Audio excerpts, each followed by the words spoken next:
Olá pessoal, sejam todos muito bem-vindos. Eu sou o professor Tiago Benoliel e hoje a gente vai conversar um pouquinho sobre o maravilhoso mundo da biologia, especificamente, gente, sobre um tema, um tópico dentro da ecologia que é muito recorrente em provas de concurso, justamente porque é um tema um pouco mais elaborado e que ele envolve um conhecimento um pouco mais aprofundado realmente das técnicas e da maneira como se estuda a ecologia, tá ok?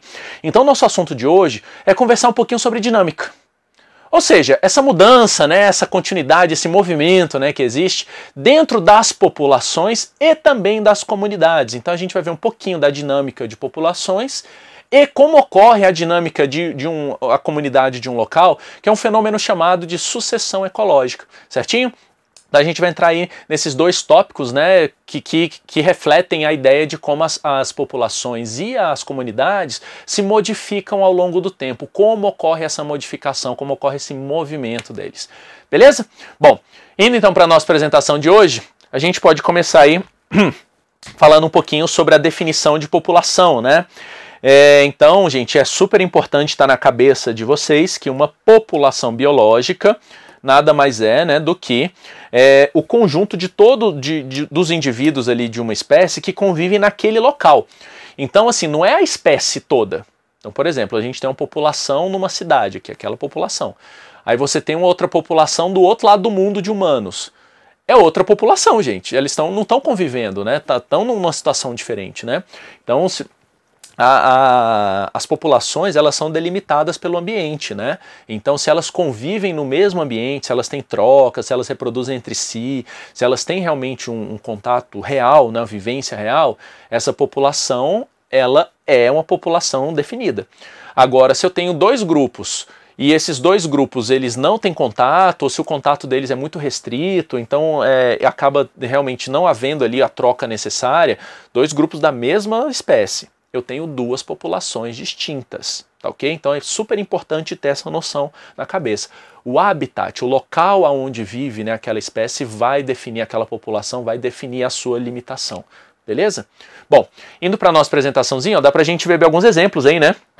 População de girafinhas, olha só que legal, né? A gente tem aqui uma população de pinguins, aqui é só 3 pinguins, né? Mas os pinguinzinhos eles têm algumas populações maiores, né? População de formigas que podem ser incrivelmente grandes, né? A nossa população que também pode ser incrivelmente grande, né, gente? Então isso, tá? Essa ideia tem que estar clara sobre populações. E aí é o seguinte, o que a gente estuda, né, quando você vai olhar a população? Existem 3 características, tá, que são importantes para a gente poder falar de população. Então, sempre que você vai estudar uma população qualquer, seja humana, seja animal, seja de planta, seja o que for, tá, gente? Qualquer ser vivo você pode estudar populações, né?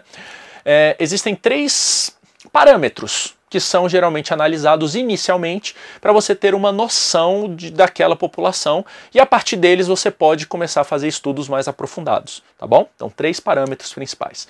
Vamos dar uma olhadinha na figura, ó, quais são esses 3? Começando aí com a dispersão. Então a dispersão, gente, é o quanto esses indivíduos eles estão distantes um do outro, né? Então, por exemplo, eu tenho uma população aqui e uma população aqui. Na população de cima eu tenho indivíduos assim, ó, certo? Na população de baixo, eu tenho indivíduos assim, ó. Vocês reparam que a quantidade de indivíduos é basicamente a mesma nos dois, né? Só que no lado de cima, você teve um padrão de dispersão mais homogêneo, né? Enquanto que nesse outro, eles estão concentrados aqui num cantinho, né? Então isso é a análise de dispersão, né? É você saber qual que é esse espaçamento entre os indivíduos. Se existe um padrão, se é aleatório, tá ok? Então existem alguns métodos de estudo sobre isso que depois a gente vai dar uma olhadinha melhor. Beleza? Bom, então dispersão é um dos parâmetros. Outro parâmetro usado é o de densidade. Densidade todo mundo sabe bem, né? Isso aí a gente vive no dia a dia. Aqui no Brasil a gente tem, né, uma densidade populacional relativamente baixa quando você pensa no país, mas se você pensa nas regiões específicas, você acaba tendo uma densidade populacional muito alta. Por exemplo, a cidade de São Paulo, né? Você tem lá uma densidade absurda, né? Um monte de gente vivendo no mesmo lugar, certo? Ou seja, a densidade ela reflete a quantidade de indivíduos numa área. E aí você pega um valor e divide pelo outro. Isso é densidade, tá? Então o número de indivíduos dividido pela área que eles ocupam. e aí você acaba tendo uma densidade. A densidade ela é dada por metro quadrado, geralmente, né? Então eu tenho 50 indivíduos por metro quadrado. Ave Maria, 50 por metro quadrado. Eu sou num apartamento, num prédiozão, né? Aí pode ser que seja, né? Ou indivíduos bem pequenininhos, né? Se não for humano, tudo bem. E aí, gente, essa densidade pode ser dada também em volume, tá? Então, se for em ambientes fluidos, né, como aquático, por exemplo, você pode dar por metro cúbico de água, né? Então, tantos indivíduos por metro cúbico de água, tá bom? Então, pode ser tanto pela área de ocupação quanto pelo volume de ocupação. Isso é densidade populacional. Bom, indo para nossa apresentaçãozinha de novo, temos mais uma aqui que é a demografia. A demografia, gente, ela é um estudo estatístico, tá bom? Que ela vai mostrando o comportamento das populações ao longo do tempo, né? E aí todos aqueles estudos demográficos que a gente estudou lá em geografia, né? Que a gente estudou lá quando era criança até, sobre as faixas etárias, né? A divisão de grupos, tá? Então todos esses estudos aí, estatísticos que são feitos a respeito de uma população são chamados, né, de análises demográficas, tá ok? Então é um estudo estatístico de populações. Então a gente faz, né, essas três coisas, elas são analisadas para que você possa ter um parâmetro, né, uma referência sobre aquela população, e aí a partir daí você possa desempenhar estudos e análises mais profundas sobre ela. Essa é a ideia geral sobre as populações. Bom, com isso em mente, vamos dar uma conversadinha sobre alguns tópicos especiais. Ó, entrando lá na nossa apresentaçãozinha, podemos começar falando aí, né, sobre os padrões de dispersão. Então vejam, existem 3 padrões de dispersão mais comuns, tá? Que são justamente relacionados com a maneira como aquela espécie, aquela população, ela vai estar distribuída no habitat dela. Então, por exemplo, se você tem, por algum motivo, a população, ó, vamos aqui, a população se agregando num cantinho, tá? Isso é um padrão que a gente chama de padrão agregado, certo? Esse padrão agregado, você tem fatores que fazem com que os indivíduos fiquem unidos naquele canto. Então a gente observa isso na nossa população, né? Nas cidades, por exemplo. As cidades, elas são pontos de agregação de populacional, né? Justamente devido à oportunidade de emprego, a melhores taxas de qualidade de vida, enfim, né? Então, todas essas características de centros urbanos fazem com que você tenha um acúmulo, né, populacional naquela região, tá, em detrimento de outras áreas que não têm as mesmas condições. No ambiente natural a gente observa isso com muita frequência, então se eu tenho num habitat um solo mais rico, eu vou ter naquele solo plantas com uma maior concentração de biomassa e tal, porque é um local que permite isso. Se eu vou para um local um pouco diferente, no mesmo habitat ainda, mas que já não tem as mesmas características de solo, você não vai ter a mesma densidade de plantas naquela outra região, certo? Então você acaba ficando com uma dispersão agregada em um local, certinho? Bom, voltando para a nossa apresentaçãozinha, ó, quando a gente vê aqui o padrão agora uniforme, esse padrão uniforme, gente, ele é um padrão que não é o bonitinho, tá? Aquele distribuído. Eu sei que quando a gente fala uniforme parece que ele é aquele padrão distribuído, mas não é, tá? Esse padrão uniforme é quando você tem algum fator, alguma coisa que cause repulsão, né? Que faça você expulsar alguém de algum evento. Então, por exemplo, isso acontece quando você tem casos um caso, por exemplo, dos leões, né? Então você tem um território de leões que fazem com que aqueles leões fiquem dentro daquele território deles. E aí todos os outros leões que tentam ir para aquele local acabam não indo ou quando vão são afastados e você tem brigas e tal, disputa, para que naquela região, naquele local, fiquem apenas aqueles leões. E aí você acaba tendo uma distribuição dos leões na região ali na savana dessa forma. Então algumas regiões vão ter os seus dominadores, né? E as outras com os outros dominadores, então fica um padrão de distribuição associado a esse fator de repulsão da população. Então, se um outro indivíduo da população tenta se aproximar, ele é repelido. Isso acontece nos casos de amensalismo também com plantas, né? Então você tem lá uma plantinha, tipo um eucalipto da vida, produz ali uma toxina em volta dela, e essa toxina afasta, né, as plantas, então em volta dela você não vai ter plantas nascendo. Então isso também dá uma diferença no padrão de dispersão, certinho? E o último padrão é o padrão aleatório. Quando é o padrão aleatório é porque não tem nada que vá dizer aonde que o indivíduo vai ficar. Então o indivíduo pode ficar em qualquer lugar e aí geralmente ele vai se distribuir ali de forma bem, né, geral, tá, na população, certinho? E aí, geralmente, nesses casos aleatórios, você não consegue encontrar um padrão específico, né, um motivo que leva, né, você simplesmente tem a população distribuída, certinho, pessoal? Tá? Então, 3 padrões de distribuição, fica bem atentos a isso, tá, que isso é uma coisa muito comum em questões de prova, beleza?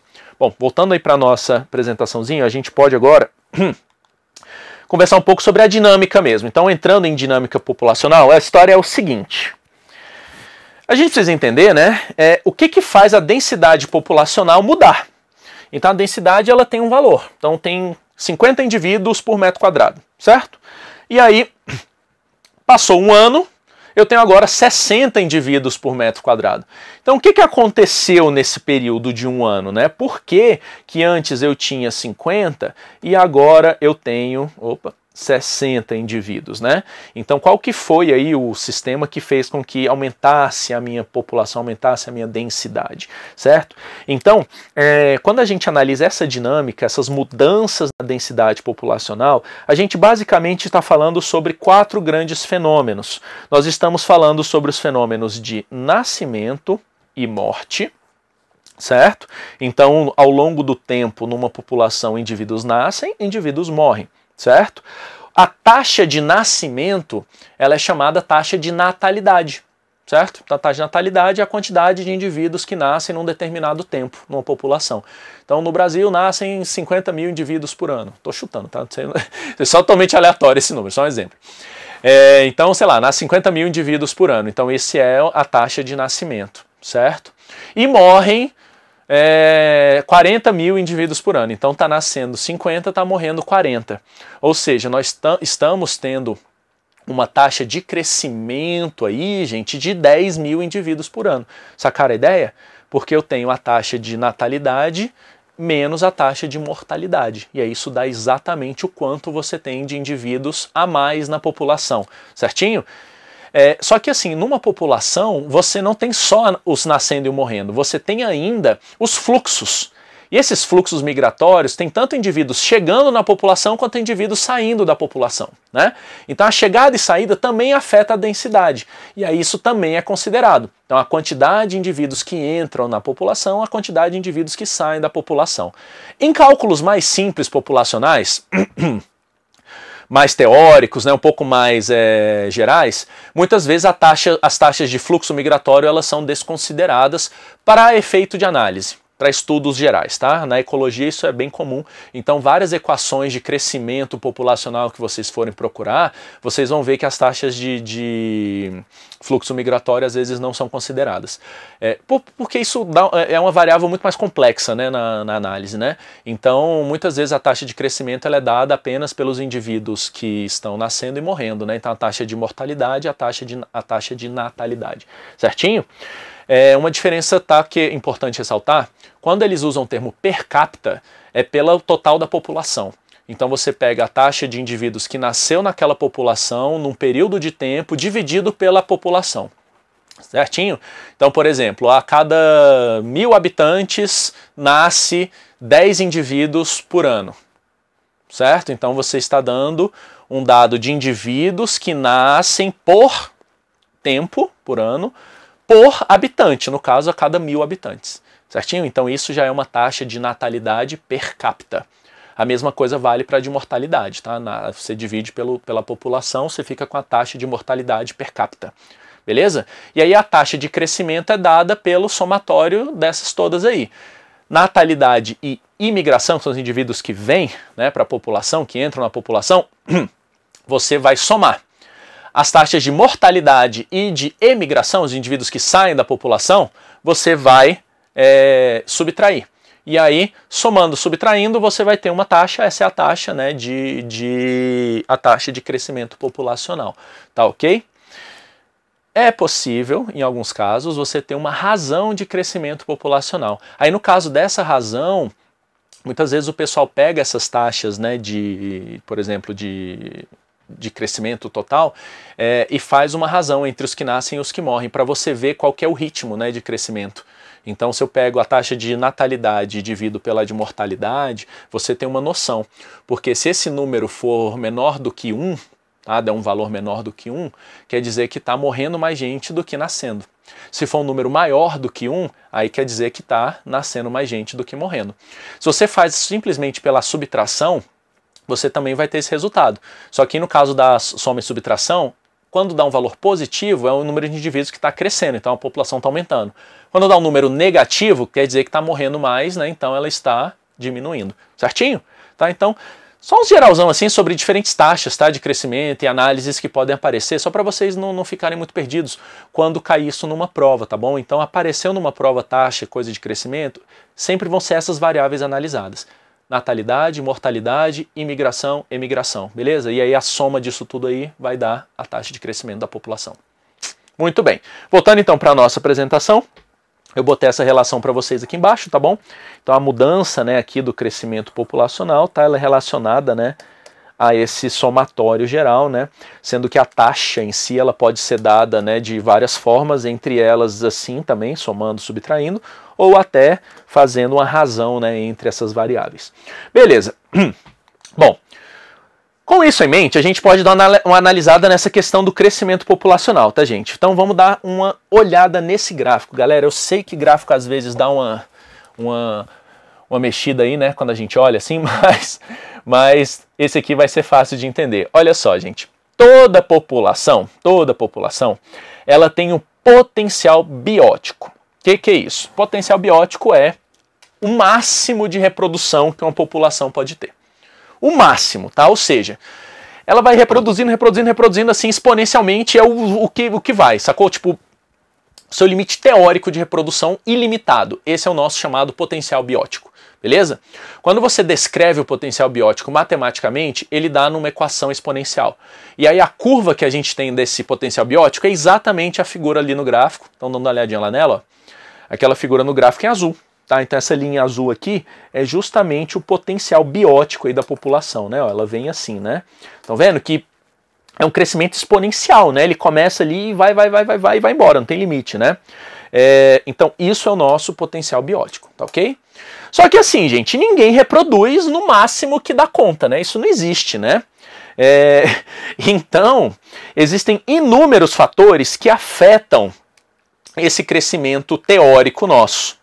E quando você compara esse crescimento exponencial com o crescimento real das populações, você sempre fica, né, com uma linha aqui, uma faixa, essa área aqui que eu marquei, ó, né, que é a diferença entre, né, o exponencial e esse segundo modelo que já a gente vai falar dele.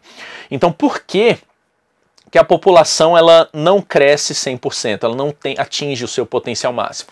Porque você tem limitações.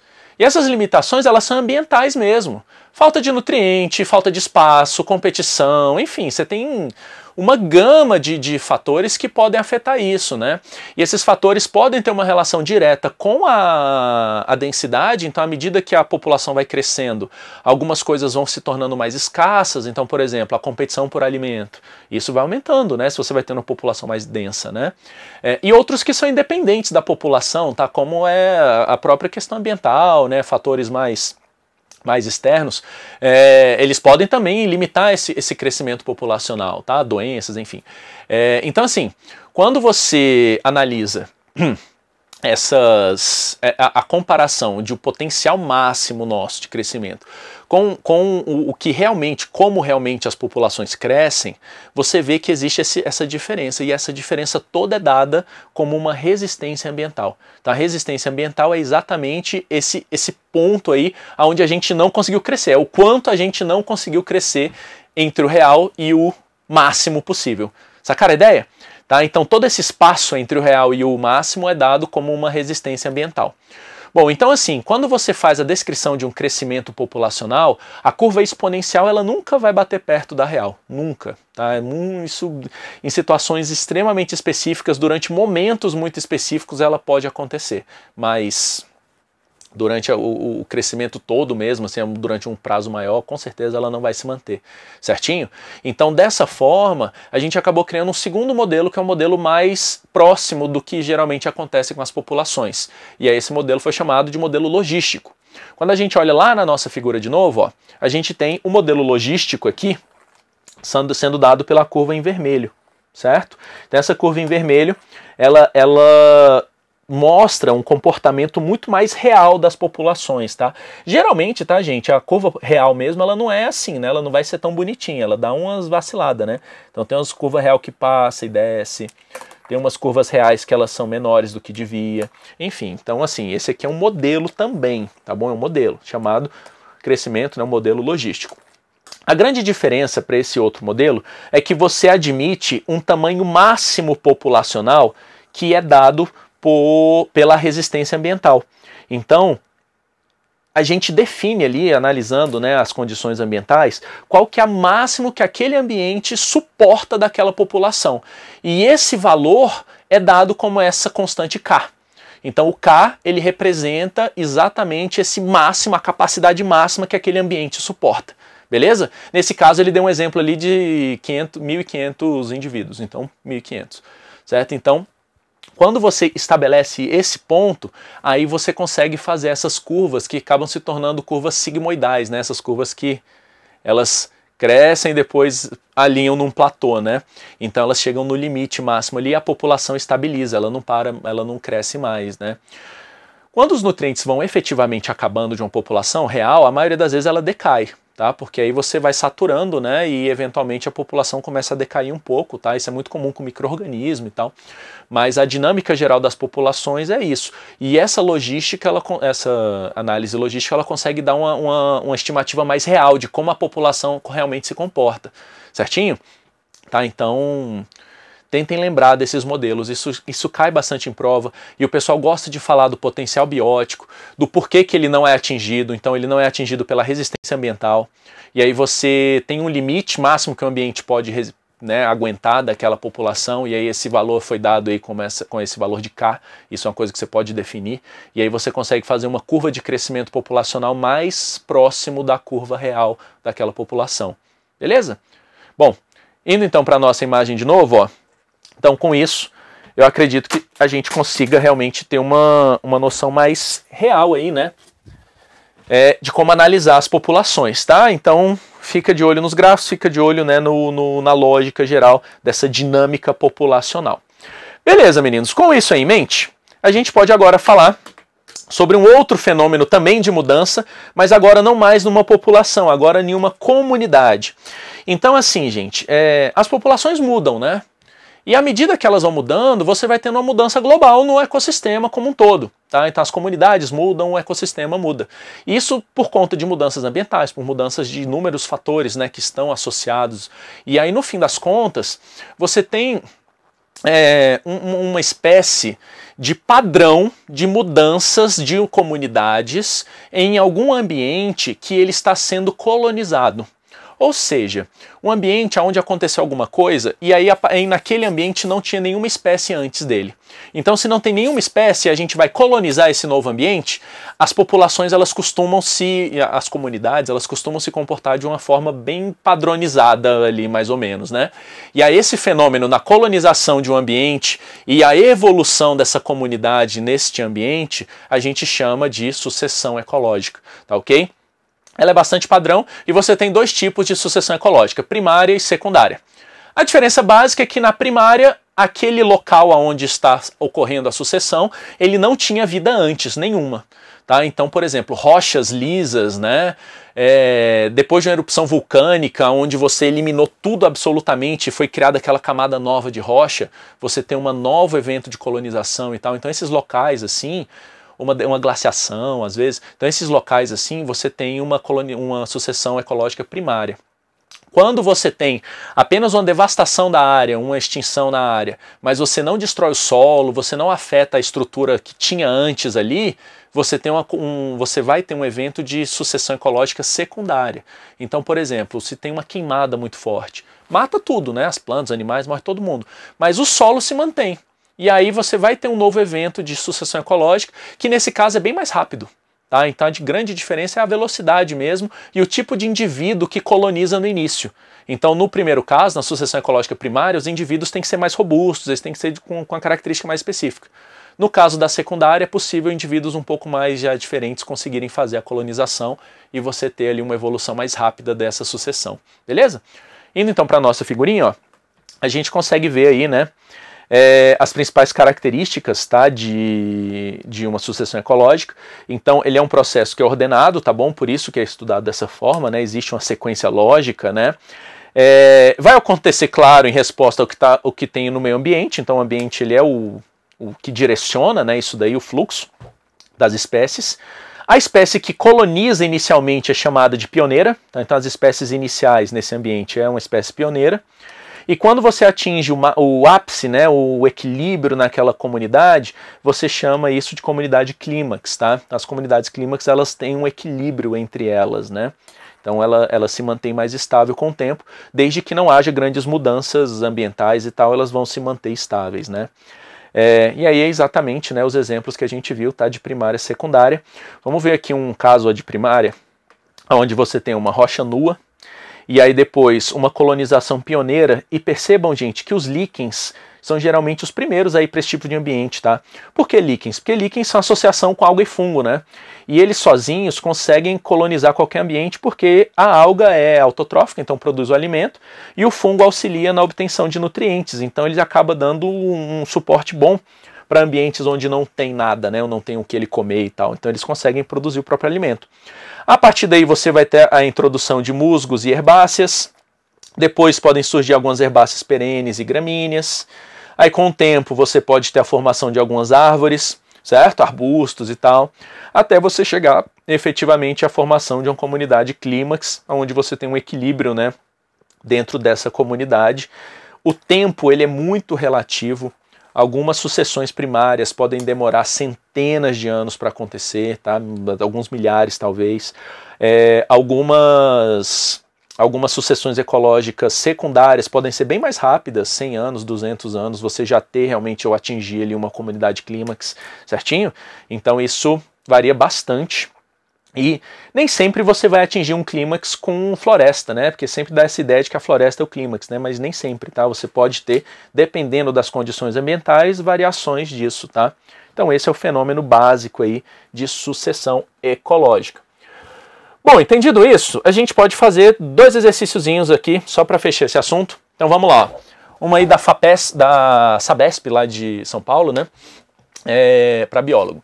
Entre as tendências esperadas em um processo de sucessão ecológica, cita-se o aumento. Vamos lá, ó. Letra A. Da razão, produção / respiração, como resultado do investimento em manutenção de biomassa.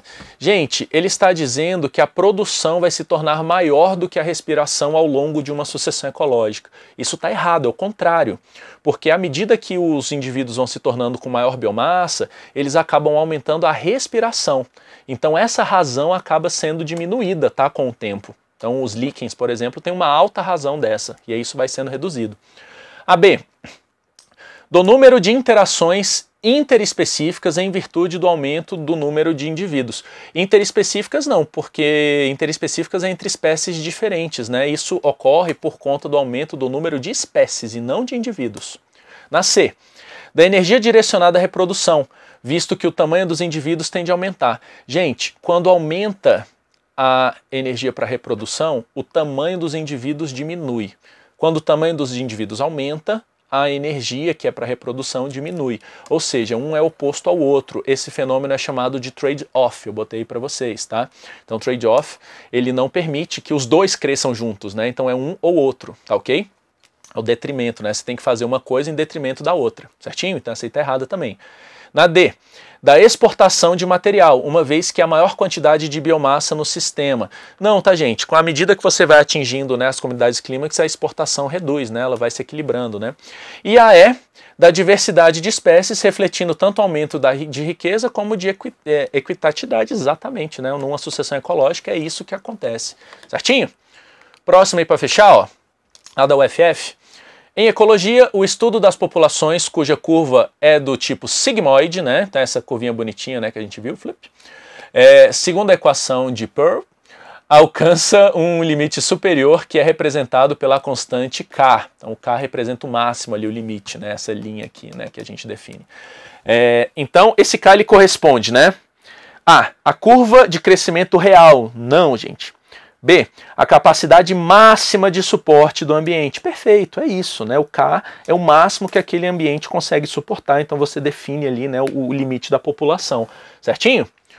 Bom, meninos, então é isso aí por hoje, tá? Espero que vocês tenham gostado. Então, dinâmica de populações, deu uma estudadinha legal, gráficos, crescimento, isso é uma coisa bem frequente em provas e que é um diferencial porque pouca gente vai conseguir realmente responder bem e eu tenho certeza que vocês vão arrasar, beleza? Então valeu, até a próxima.